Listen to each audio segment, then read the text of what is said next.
நேசிக்கிற நல்ல தகப்பனே, உங்களுக்கு நன்றிப்பா. இந்த நாளில் உடைய வார்த்தையை ஆண்டவரே நீங்கள் பேசுங்கப்பா. அடிமை மறைத்து என் தேவனாகி கர்த்தர் பேசி ஒவ்வொரு ஆத்மாக்களுக்கும் ஆறுதலும் சமாதானமும் வெற்றி இருக்க நீர் கிருபை செய்ய வேண்டும் என்று ஜெபிக்கிறேன். அடிமையை தாழ்த்தி ஒப்பு கொடுக்கிறேன். இயேசுவின் நாமத்தில் வேண்டிக் கொள்கிறேன், ஜீவனுள்ள நல்ல பிதாவே, ஆமென். ஊற்றாகிய என் ஜீவ தண்ணீரே, உமக்காகத்தான் நான் காத்திருக்கிறேன். ஊற்றாகிய என் ஜீவ தண்ணீரே, உமக்காகத்தான் நான் காத்திருக்கிறேன். உம்மை துதிக்காமதான் என் உள்ளம் தூங்குமா, வேதம் வாசிக்காமத்தான் என் கண்கள் மூடுமா. உம்மை துதிக்காமத்தான் என் உள்ளம் தூங்குமா, வேதம் வாசிக்காமத்தான் என் கண்கள் மூடுமா. இறங்கி வாருமே எனக்குள்ளே பொங்கி வாருமே, இறங்கி வாருமே எனக்குள்ளே பொங்கி வாருமே. ஊற்றாகிய என் ஜீவ தண்ணீரே, உமக்காகத்தான் நான் காத்திருக்கிறேன். ஊற்று தண்ணீரே என் ஜீவநதியே, ஊற்று தண்ணீரே என் ஜீவநதியே. ஊற்றாகிய என் ஜீவ தண்ணீரே, உமக்காகத்தான் நான் காத்திருக்கிறேன். ஆமென். ஊற்றாகிய ஜீவ தண்ணீர் கர்த்தராகிய இயேசு கிறிஸ்து, பரிசுத்த ஆவியானவர். இந்த பரிசுத்த ஆவியானவர் நமக்குள்ளே பொங்கி வரும்படி நாம் அழைத்திருக்கிறோம். அவர் நமக்குள்ளே நிரம்பி வழியும்படி நம்ம அவரிடத்தில் கேட்டிருக்கிறோம். அப்படியே நம்முடைய பரிசுத்த ஆவியானவர் நம்முடைய உள்ளத்திலே ஜீவ தண்ணீராக ஊறிக்கொண்டே இருப்பார். பரிசுத்த ஆவியானவர் நம்மை ஆதரிப்பார், ஆதரவு தருவார். எரேமியா தீர்க்க தரிசன புத்தகம் 2வது அதிகாரம் 13வது வசனம். எரேமியா 2:13. என் ஜனங்கள் 2 தீமைகளை செய்தார்கள். ஜீவ தண்ணீர் ஊற்றாகிய என்னை விட்டுவிட்டார்கள். தண்ணீர் நிற்காத தொட்டிகளாகிய வெடிப்புள்ள தொட்டிகளை தங்களுக்கு வெட்டி கொண்டார்கள். இதுக்கு தலைப்பு என்ன கொடுத்துருக்கேன் அப்படின்னா, விட்டு விட்டார்கள் யாரை அப்படிங்கிற தலைப்பை கொடுத்துருக்கேன். விட்டு விட்டார்கள் யாரை. அருமையானவர்களே, எரேமியா 2வது அதிகாரம் இந்த 13வது வசனத்தை வாசிக்க கேட்டோம். என் ஜனங்கள் 2 தீமைகளை செய்தார்கள். 2 தீமை செய்தாங்க.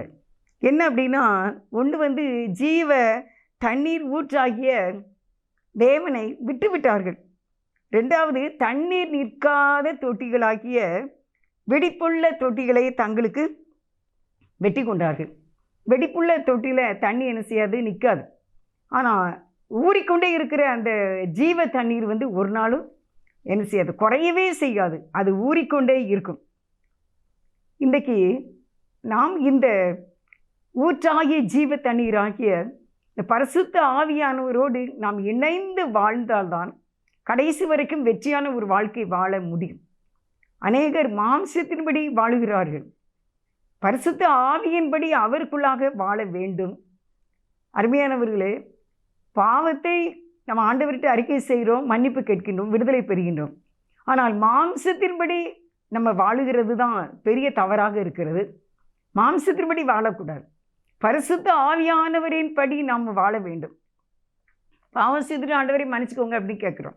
ஆனால் நடத்தப்படுகிறது பரிசுத்த ஆவியானவரால் தான் நம்ம நடத்தப்படணும். நம்ம மாம்சத்தின்படி நடத்தக்கூடாது. இதில் ஜீவ தண்ணீராகி அந்த ஊற்றி அவர்கள் என்ன செய்தாங்க, வெட்டி விட்டுட்டாங்க, வேண்டாம் அப்படின்ட்டு. ஆனால் வெடிப்புள்ள தொட்டியை அவர்கள் தெரிந்து கொண்டார்கள். அதனால் அது 2மே தீமை அப்படின்ட்டு சொல்கிறாரு. எங்கள் வீட்டில் ஒரு பேர்டு இருக்குது. அது என்ன அப்படின்னா, அது கிளியும் கிடையாது, லவ் பேர்டும் கிடையாது. அது ஒரு மாதிரி ஒரு ஜாதியான ஒரு சின்ன பேர்டு. அதுக்கு என்ன செய்ய, நான் ஒரு நாள் காலையில் பார்க்கும்போது அதனுடைய அந்த கிண்ணத்தில் தண்ணி இல்லை, ஒரு சொட்டு கூட தண்ணியே இல்லை, அப்படியே காஞ்சி போய் இருந்து. அப்போ இது தண்ணி இல்லாமல் இருக்கு அப்படின்னு சொல்லிட்டு அந்த கிண்ணத்தில் நிறையா தண்ணியை கொண்டு வச்சேன் பார்த்துக்கோங்க. தண்ணியை வச்ச அடுத்த செகண்டில் அந்த கிண்ணத்தை என்ன செய்யுது, அதை வாயை வச்சு கொத்தி அப்படி கீழே அவ்வளோத்தையும் கவுத்து விட்டுட்டு. அப்போ நான் அதில் பக்கத்தில் சேரில் உட்காந்துருந்தேன். நான் சொன்னேன், அம்மா தண்ணி உனக்கு குடிக்க வேணும்ல, நீ குளிக்கலாம் வேணுமே, இப்படி கிண்ணத்தை தூக்கி தலைகளை தட்டி விட்டுட்டியே, இனிமேல் இன்றைக்கி முழுசும் எல்லோரும் ஸ்கூல் போயிடுவாங்க, வேலைக்கு போயிடுவாங்க, நீ என்ன செய்வ அப்படின்னு நான் அதுகிட்ட பேசினேன். அது என்னையை பார்த்துக்கிட்டே இருக்குது. தண்ணி ஆனால் ஒன்றும் கிடையாது. ஆனால் இது இன்னும் மதியம் அவங்க வீட்டில் பிள்ளைகள் வருந்தட்டியும் அந்த கிண்ணம் எம்டியாக தான் இருக்கும். அப்போ இதுக்கு தண்ணி இருக்காதுல்ல குடிக்க அப்படின்ட்டு. அப்போ நான் யோசித்தேன், இந்த கிண்ணத்தில் இன்னும் தண்ணி வச்சாலும் இதே மாதிரி தான் என்ன செய்திரும், கவுத்துரும் அப்படின்ட்டு நல்ல ஒரு பெரிய டப்பா, அந்த பெரிய டப்பா நிறைய ஃபுல்லாக தண்ணியை கொண்டு வச்சேன். தண்ணி கொண்டு வச்சுட்டு இந்த தண்ணியை நீ குடி, கவுக்கக்கூடாது அப்படின்னு சொல்லிட்டு உட்காந்துருந்தேன் பக்கத்தில். இது என்ன செய்துச்சு, அதே மாதிரியே அந்த டப்பாயை என்ன செய்யுது, தூக்கி தண்ணியை தலைகளை கவுக்க பார்க்குது. அப்போ அதுக்கு கொஞ்சமாவது என்ன இருக்குது, அறிவு இருக்கா? இந்த தண்ணி நமக்கு குடிக்க வேணுமே, குளிக்க வேணுமே அப்படின்னு தெரியல. அதுக்கு என்ன செய்து, திருப்பியும் வாயை பிடிச்சி அந்த தண்ணியை தலைகளை கவுக்க பார்த்துச்சு. அப்போ நான் சத்தம் போட்டேன், உனக்கு குடிக்க தண்ணி வேணும் அப்படின்னு. என்னைய அது பார்க்குது பார்த்துக்கோங்க, அவ்வளோ பேசாது. கடைசியில் பார்த்தீங்கன்னா கொஞ்ச நேரத்தில் தண்ணியை குடிக்குமா, அது பிறகு கொஞ்சம் நேரம் குளிக்குமா, பிறகு தண்ணியை ரெண்டு வாய் குடிக்குது, பிறகு குளிக்குது. அப்படியே ரொம்ப அது ஹாப்பியாக இருந்துச்சு. அதே போல் தான் இன்றைக்கி நம்முடைய வாழ்க்கையில் கூட இந்த ஜீவ தண்ணீரை நாமவே என்ன செய்கிறோம், விட்டு விலகி விடுகின்றோம். இப்போ தண்ணி இல்லாத வறண்டு போய் இருந்தால் அது எவ்வளோ ஒரு கஷ்டம், அந்த பேடுக்கு எவ்வளோ கஷ்டம். ஆனால் இன்றைக்கி நான் காலையில் பார்த்தேன், அந்த தண்ணி அதுக்கு தூக்க முடியல, அந்த நிறையா இருக்கிறதுனால, பெரிய டப்பாவாக இருக்கிறதுனால தூக்க முடியாமல் அது தண்ணியை குடிக்கவும் குளிக்கவுமா இருக்குது. அருமையானவர்களே, நமக்குள்ளே ஜீவ தண்ணீராகிய ஊற்றாகிய இந்த பரிசுத்த ஆவியானவரை நாம் பற்றிக்கொள்ள வேண்டும். நமக்கு அவர் தான் நம்முடைய தாகத்தை தீர்க்கிறவர். தாகத்தை தீருமையா, அபிஷேகத்தை தாருமையா. பரிசுத்த ஆவியானவரோடு ஒன்றித்து வாழ்கிற வாழ்க்கை தான் வாழ்க்கை. மாம்சத்தின்படி வாழக்கூடாது அருமையானவர்களே. நம்ம மனது மாம்சமும் விரும்புகிறபடியே வாழக்கூடாது அருமையானவர்களே. நம்ம பரிசுத்த ஆவியானவரோடு ஒன்றித்தே நம்ம வாழ வேண்டும். அதனால தான் இதில் ஆண்டவர் என் ஜனங்கள் எனக்கு 2 தீமையை செய்தார்கள். 14வது வசனம் அது என்ன சொல்லியிருக்குன்னா, 14 வாசம். இஸ்ரவேல் ஒரு வேலைக்காரனோ அவன் வீட்டில் பிறந்த அடிமையோ ஏன் கொள்ளையானான்? இஸ்ரவேல் ஏன் கொள்ளையானான்? ஏன் அந்த பாபிலோன் ஜனங்கள் இஸ்ரவேலை எதுக்கு அடிமைப்படுத்தி விட்டார்கள்? ஏன் அவன் கொள்ளையானான்? இஸ்ரவேல் என்ன வேலைக்காரனா? இல்லை, அவன் பிள்ளை. இஸ்ரவேல் பிள்ளை, வாக்குத்தத்தத்தின் மகன். அவன் வீட்டில் பிறந்த அடிமையா? அடிமை இல்லை, அவன் புத்திரன், அவன் சியாதீனன். ஆனால் அவன் கொள்ளையாயிட்டான். ஏன்னா வெட்டப்பட்ட தொட்டியை தங்களுக்கு தெரிந்து கொண்டார்கள். மாமிசத்தின்படியே வாழ நினைக்கும் போது தொட்டி உடைக்கப்படுகிறது, தண்ணீர் நிற்காது. நம்முடைய ஆத்துமா இதுக்குள்ளே ஜீவ தண்ணீர் ஆகிய அந்த பரிசுத்த ஆவியானவர் இருந்து நம்மை வழி நடத்தும் போது நாம் செழிப்பாக இருப்போம். இருதயத்திலே நாம் எப்படி ஒரு மிகுந்த மன மகிழ்ச்சியோடு கூட இருப்போம்.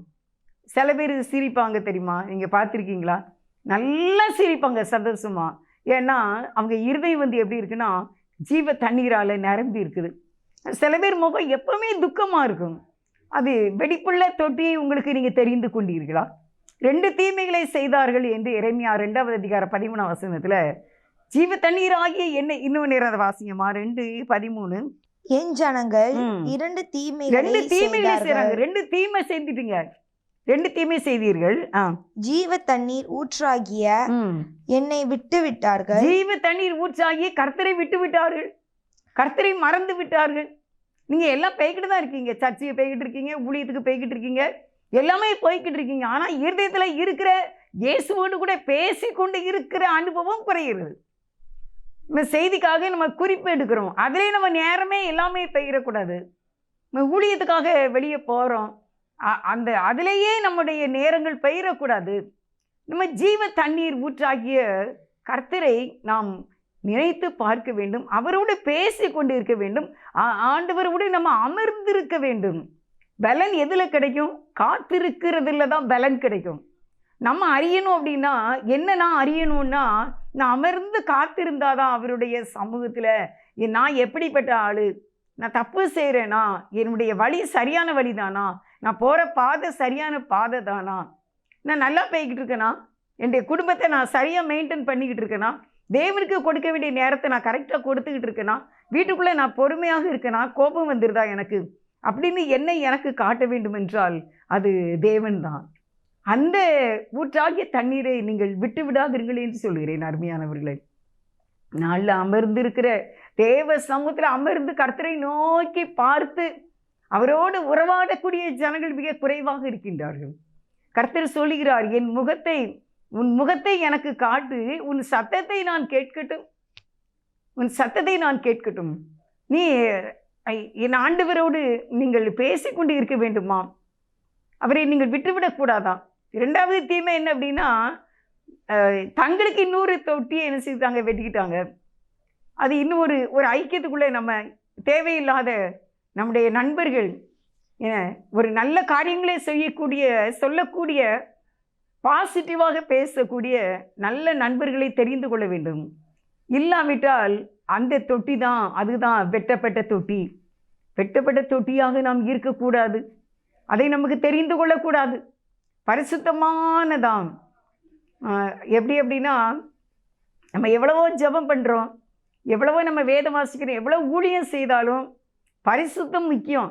பரிசுத்தம் இல்லாமல் தேவனை தரிசிக்க முடியாது. மாம்சத்தின்படி வாழ்ந்து கொண்டு பேசிக்கொண்டு இருந்தால் பரிசுத்தம் குறைந்து விடும். பரிசுத்தம் இன்றி கர்த்தரை ஒருவரும் தரிசிக்க முடியவே முடியாது. நீங்கள் என்னதான் நீங்கள் செய்தாலும் பரிசுத்தம் இருக்க வேண்டும். ஆண்டவருடைய பிரசன்ஸை நாம் உணர்ந்து கொண்டு இருக்க வேண்டும். அதுதான் கிறிஸ்தவ வாழ்க்கை. அதனால் அருமையானவர்களே, ஜீவ தண்ணீராகிய அவரை நாம் விட்டுவிடக்கூடாது அப்படின்னு ஆண்டவர் விரும்புகிறார். அடுத்து நான் சொல்கிறேன், எரேமியாவில் அந்த 2வது அதிகாரம் 13ஆம் வசனத்தை நம்ம பார்த்தோம். இப்போ ஆண்டவர் நம்ம சொல்கிறாரு, ரோமர் 8வது அதிகாரம் 26, 27. அந்தபடியே ஆவியானவரும் நமது பலவீனங்களில் நமக்கு உதவி செய்கிறார். நாம் ஏற்றபடி வேண்டிக் கொள்ள வேண்டியதென்று அறியாமல் இருக்கிறபடியால் ஆவியானவர் ஆகிய தாமே வாக்கடங்காத பெருமூச்சிகளோடு நமக்காக வேண்டுதல் செய்கிறார். ஆவியானவர் தேவனுடைய சித்தத்தின்படியே பரிசுத்தவான்களுக்காக வேண்டுதல் செய்கிறபடியால் இருதயங்கள் ஆராய்ந்து பார்க்கிறவர் ஆவியின் சிந்தை என்னதென்று அறிவார். ஆவியானவரும் நமக்கு பலவீனத்திலே, நமது பலவீனங்களில் நமக்கு உதவி செய்கிறார். இப்போ நீங்கள் எப்படி ஜெபிக்கணும்? ஆண்டவருக்கு ஆலோசனை கொடுக்குற மாதிரி சில சமயத்தில் ஜெபம் வந்துடுது. நீ இதை செய்வீராக, அதை செய்வீராக, அப்படி இல்லை. ஆவியானவர் நமக்குள்ளே இருந்து பண்ணுகிற ஜெபம் எப்படி இருக்குன்னா, நீ கண்டிருந்து பாருங்க தகப்பனே, எங்களை கொஞ்சம் நினச்சி பாருங்க தகப்பனே, உங்களை மட்டும்தான்ப்பா நம்பி இருக்கேன், என் பிள்ளைக்கு திருமணம் நடக்கணும்ப்பா, நான் உங்களை தான்ப்பா பார்த்து காத்துக்கிட்டு இருக்கேன்ப்பா, நல்ல தொழில் இல்லாமல் நாங்கள் கஷ்டப்படுறோம்ப்பா, இயேசுவே நீங்கள் கொஞ்சம் எங்களை நினச்சிக்கோங்க, எங்களுக்கு வேறு யாருமே இல்லைல்ல, நீங்கள் எங்களுக்கு உதவி செய்யணும். அவர் உதவி செய்வேன் என்று சொல்லியிருக்காரு. பரிசுத்த ஆவியானவர் அவர் தான் நம்மை தூண்டி எழுப்பி கொண்டே இருப்பார். நீங்கள் பரிசுத்த ஆவியானவரை உள்ளத்திலே பெற்றிருக்கிறீர்களா? நீங்கள் பரிசுத்த ஆவியானவரோடு வாழ்ந்து கொண்டு இருக்கிறீர்களா? நமது பலவீனங்களிலே நம்ம ஒரு தவறு செய்துட்டோம், ஒரு கோபப்பட்டுட்டோம், அதை நம்ம மன்னிப்பு கேட்டு நமக்குள்ளே ஒரு சமாதானத்தைக்கு உதவி செய்கிறது பரிசுத்த ஆவியானவர் தான். அவரோடு ஒன்றித்து வாழ்கிற வாழ்க்கை. நான் ஹெல்ப் பண்ணுறாரு அப்படின்னு எழுதியிருக்கேன். பரிசுத்த ஆவியானவர் நமக்கு ஹெல்ப் பண்ணுவார், நம்ம என்கரேஜ் பண்ணுவார். நீ இன்னும் தேடு, இன்னும் ஜெபம் பண்ணு, இன்னும் அழுது மன்றாடி பெற்றுக்கொள் அப்படின்னு நமக்கு உதவி செய்கிறது. நாம் ஏற்றபடி வேண்டிக்கொள்ள நமக்கு இன்னதென்று தெரியாதாமா. அதனால் ஆவியானவர் தாமே அவரே நமக்குள்ளே இருந்து தேவனிடத்தில் ஒரு வாக்கு கடங்காத பெருமூச்சுகளோடு அந்த ஆவியை ஊற்றி, இந்த இருதயத்தை தேவ சமூகத்திலே ஊற்றி கண்ணீரோடு கதறி அழுது ஆவியானவர் நமக்கு அந்த அப்படிப்பட்ட ஒரு ஜெப ஆவியை நமக்குள்ளே தருவார். அந்த நேரத்தில் நம்முடைய பிரச்சனைகள் விடுதலை ஆகிடும். நீங்கள் சும்மா அப்படியே மௌனமாகவே இருந்துட்டு 2 வாரத்தை சொல்லிட்டு எந்திரிச்சு வந்தீங்கன்னா நீங்கள் ஆண்டவர்கிட்ட எதையும் பெற்றுக்கொள்ள முடியாது. நீங்கள் ஊக்கத்தோடு ஆவியானவர் உதவியின்படி நன்கு அந்த ஊக்கத்தோடு அந்த ஜெபத்தை நாம் ஏறெடுக்க வேண்டும். இப்படி எவ்வளோ நாளைக்கு தான் போகிறது? ஏன் இப்படி நம்ம மௌனமாக இருக்கோம்? எவ்வளோ காலங்கள் இப்படி கடந்து போகுது? எனக்கு ஏன் இப்படி என்னுடைய டிராஃபிக் ஜாம் ஆகி கிடக்கு? ஏன் நான் முன்னேற முடியவில்லை? என்னால் முன்னேற முடியலையே, இதுக்கு மேலே என்னால் போக முடியல, பிரச்சனைகள் அதிகமாக தான் இருக்குது, நான் முன்னேற முடியலை அப்படின்னா நீங்கள் பரிசுத்த ஆவியானவரை தான் உங்களுக்கு உதவிக்கு கேட்க வேண்டும். நீங்கள் எனக்கு உதவி செய்து இந்த தடைகளில் இருந்து நான் முன்னேறி செல்ல எனக்கு கிருபை செய்யுங்க தகப்பனே. ஆவியானவர் வாக்கு கடங்காத பெருமூச்சலோடு நமக்காக வேண்டுதல் செய்கிறார். நமக்கு வேண்டுதல் செய்ய ஒரு ஆவியானவர் இருக்கிறார். எவ்வளோ ஒரு நல்ல ஒரு வார்த்தை!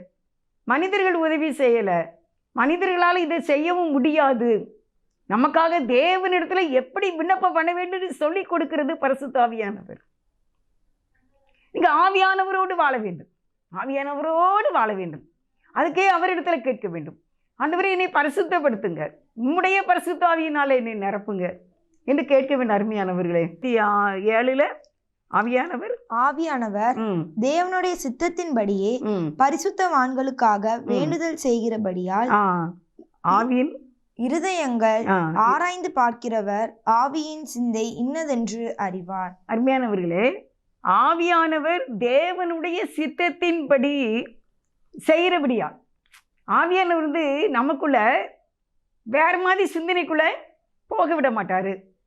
நமக்குள்ள ஒரு பொறாமையின் எண்ணங்கள் வரும். அப்படிப்பட்ட ஒரு பொறாமை, இவங்கெல்லாம் நல்லா இருக்காங்க, இவங்களுக்கெல்லாம் ஏதாவது நடக்காதா என்ன அப்படின்லாம் சொல்லி ஒரு பொறாமை, இவங்க மட்டும் என்ன எப்படி இருக்காங்க அப்படிங்கிற ஒரு பொறாமையின் எண்ணங்கள் வரும். இன்னும் என்ன வரும் அப்படின்னா, ஏசப்பா மேலேயே நீங்கள் முறுமுறுக்கிற எண்ணங்கள் வரும். நான் எவ்வளவோ ஜெபம் பண்ணுறேன், எவ்வளவோ நான் ஆண்டவரை தேடுறேன், ஆனாலும் எனக்கு இதெல்லாம் நடக்க மாட்டேங்குது, ஆண்டவர் எனக்கு எதுவுமே செய்யலையே அப்படின்னு சில சமயத்தில் நீங்கள் சோர்ந்து போகிறீங்க. நீங்கள் ஆண்டவரை குறை சொல்கிறதுக்கு எதுவுமே கிடையாது. ப்ளீஸ் தயவு செய்து தேவனை மட்டும் நீங்கள் எந்த காரணம் கொண்டு குறை சொல்லக்கூடாது. அப்படின்னாலும் நம்ம வாழ்க்கையில் தவறு நம்மகிட்ட தான் இருக்கும். உங்கள் காரியம் சக்ஸஸ் ஆகலை அப்படின்னா அதுக்கு காரணம் நம்மளாக தான் இருப்போம். நீங்கள் பாவரிக்கை பண்ணணும், நீங்கள் தேவனுடைய சித்தப்படி நடக்கணும்.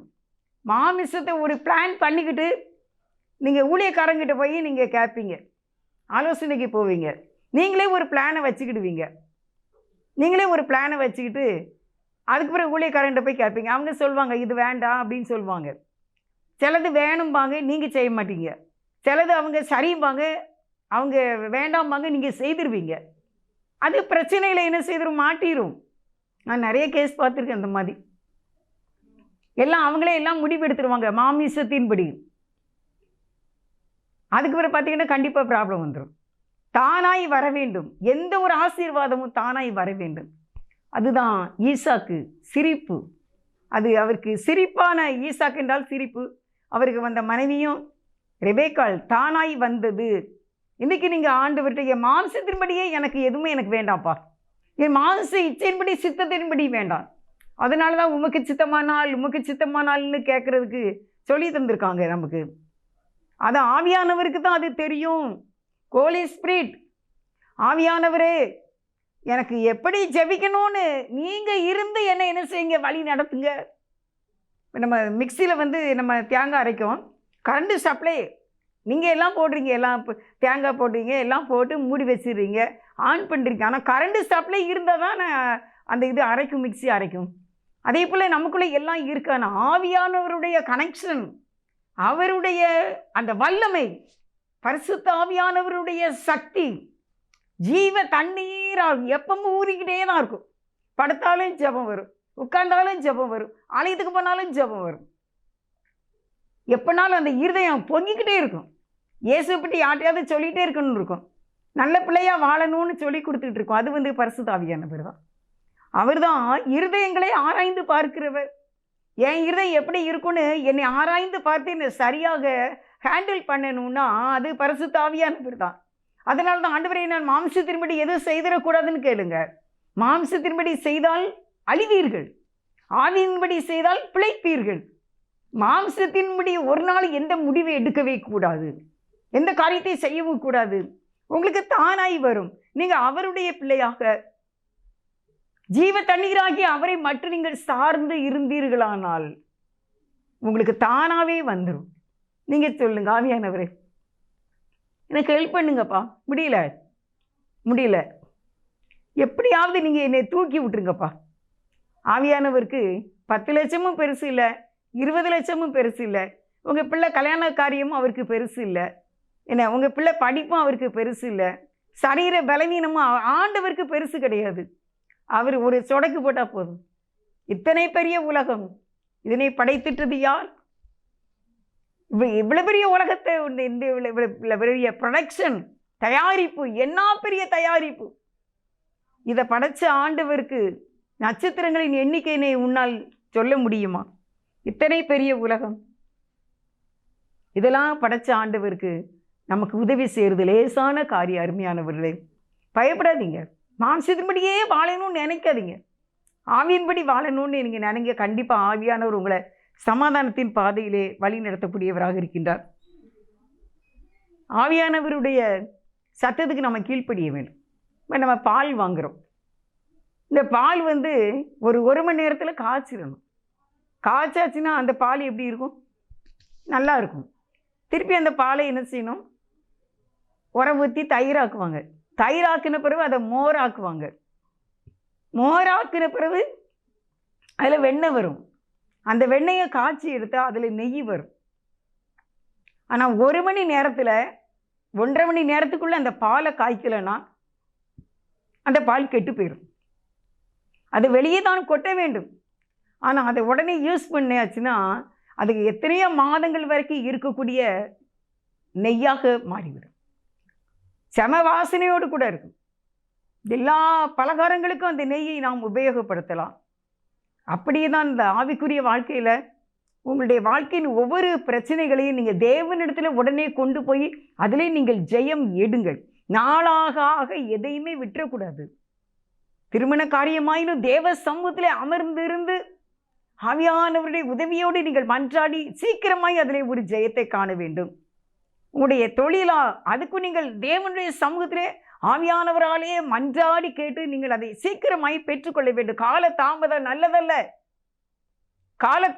நல்லதல்ல. காலங்கள் வேகமாக போகும். நான் இப்போ எப்பவுமே சொல்வேன், என் வாட்சி கேட்டு என் வாட்சி ஓடாட்டாலும் அடுத்த நாள் பிறந்துடும். இப்போ மணி எத்தனை தெரியுமா? 7:30. ஆனால் என் வாட்சி ஓடலைன்னா நாளைக்கு 7:30 வராமல் இருக்குமா? இது ஓடட்டாலும் பிரச்சனை இல்லை. காலங்கள் போய்கிட்டு தான் இருக்கும். நம்ம வயதும் ஏறிக்கொண்டே தான் இருக்கும். அதனால தான் நம்ம எதையுமே தாமதப்படுத்தக்கூடாது. சில பேர் சில விஷயத்தில் தாமதமாக இருப்பாங்க, ட்ரை பண்ணவே மாட்டாங்க, முயற்சியே செய்ய மாட்டாங்க. ஆனால் முயற்சி செய்வாங்க தெரியுமா? அவங்க டக்குன்னு ஓய்ந்திருப்பாங்க. ஏன்னா தேவன் அதை பார்ப்பார். அவங்க ஆவியானவரோடு சம்மந்தப்பட்டவங்களாக இருப்பாங்க, கர்த்தருக்கு பயந்தவங்களாக இருப்பாங்க. பரிசுத்த ஆவியானவரை விட்டுறக்கூடாது, இந்த ஜீவ தண்ணீராகிய ஊற்றை விட்டுறக்கூடாது அப்படின்னு அவங்க துதிப்பாங்க, ஜெபிப்பாங்க, படிப்பாங்க, பரிசுத்தமா இருக்கணுமே நினைப்பாங்க, கர்த்தருக்கு பயந்துருக்குன்னு நினைப்பாங்க.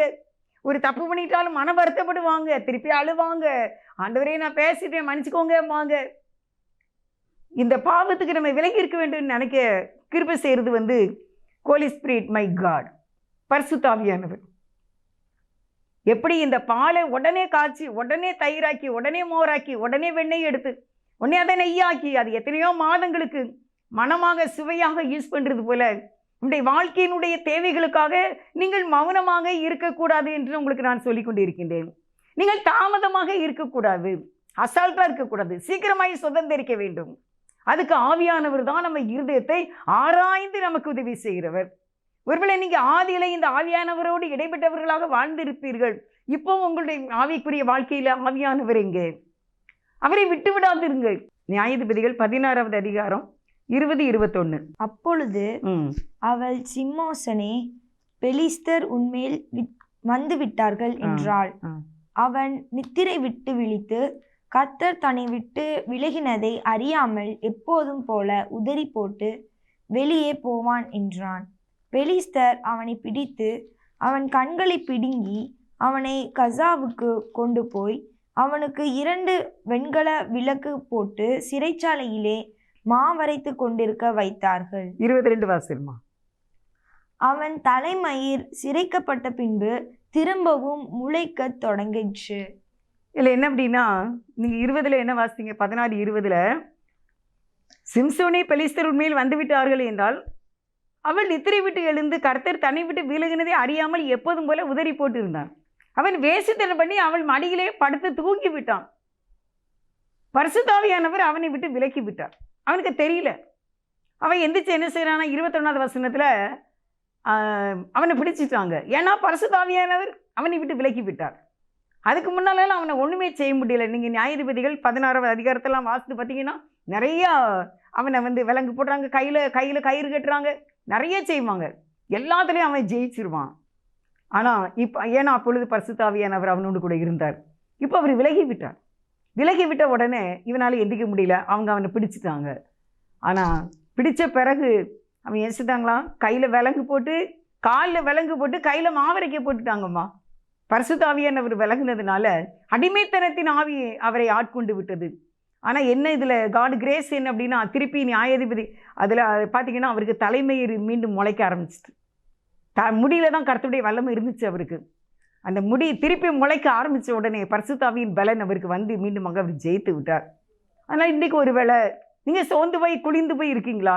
ஆவியானவரே, நீர் என்னை பலப்படுத்தும், நீர் எனக்கு வேண்டும், நீங்கள் இல்லாமல் என்னால் ஜீவிக்க முடியாது, என்னுடைய ஆவியினால் நிரப்புங்க ஆண்டவரே என்று கேட்கும்போது அவர் கண்டிப்பாக உங்களை தம்முடைய ஆவியினால் நிரப்பி உங்களை ஆசீர்வதித்து உங்களை வழிநடத்த அவர் வல்லமையுள்ளவராக இருக்கின்றார் என்று பார்க்கின்றோம். ஆவியானவர் வெளியே போனதுனால காலில் விலங்கு போட்டாங்க. பரிசுத்த ஆவியானவர் நமக்கு வேண்டும்.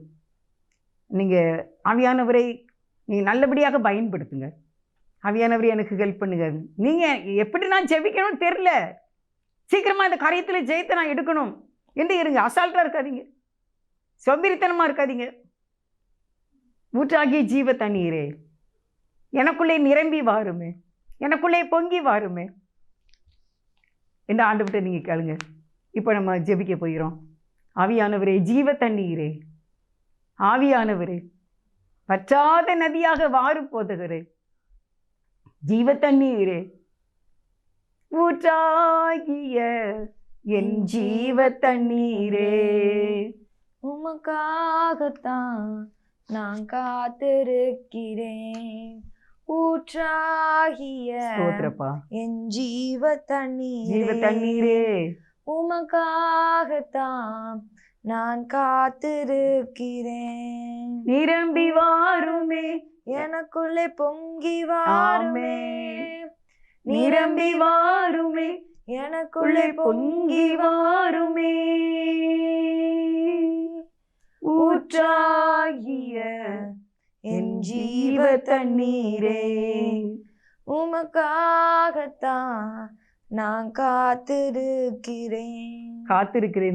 ஜீவ தண்ணீரே, நீ விட்டு விடாதபடி காத்துக்கொள்ளும். இஸ்ரவேல் ஜனங்கள் ஜீவ தண்ணீராகி என்னை விட்டு விட்டார்கள், வெடிப்புள்ள தொட்டியை தங்களுக்கு வெட்டி கொண்டார்கள், தோல்வி அடைந்தார்கள். இன்றைக்கு வெடிப்புள்ள தொட்டியாகிய மாம்சத்தினுடைய காரியத்தின்படி, மாம்சத்தினுடைய இச்சையின்படி முடிவெடுக்காதபடிக்கு, மாம்சத்தின்படி வாழாதபடிக்கு பரிசுத்த ஆவியானவராலே நடத்தப்பட வேண்டும் என்று இயேசுவை நாங்கள் நம்முடைய சமூகத்தில் கெஞ்சி கேட்குறோம். பரிசுத்த ஆவியானவரை தயவு செய்து அப்பா, ப்ளீஸ் டாடி, எங்களை நீங்கள் வழி நடத்தி மாம்சத்தின்படி வாழாமல் பரிசுத்த ஆவியின்படி வாழ இது எங்களுக்கு கிருபை செய்யும். வேதம் சொல்லுகிறது, ஆவியின்படி நடக்கிறவனுக்கு ஆக்கினை தீர்ப்பு இல்லை, பரிசுத்த ஆவியின்படி நடக்கிறவனுக்கு ஆக்கினை தீர்ப்பு இல்லை. நாங்கள் ஆசீர்வதிக்கப்பட பரிசுத்த ஆவியானவர் எங்களை வழிநடத்த வேண்டும் என்று, எல்லாரையும் ஆசீர்வதிக்க வேண்டும் என்று, இந்த பிறந்தநாள் திருமண நாளை கொண்டாடுகிற ஒவ்வொருவரையும் ஆசீர்வதிக்கவும், இந்த கிராஸ் டிவி ஊழியத்தை ஆசீர்வதிக்கவும், எல்லாரையும் காத்துக்கொள்ளவும் இயேசுவின் நாமத்தில் வேண்டிக் கொள்கின்றேன், ஜீவனுள்ள நல்ல பிதாவே. ஆமென். ஆமென். God bless you.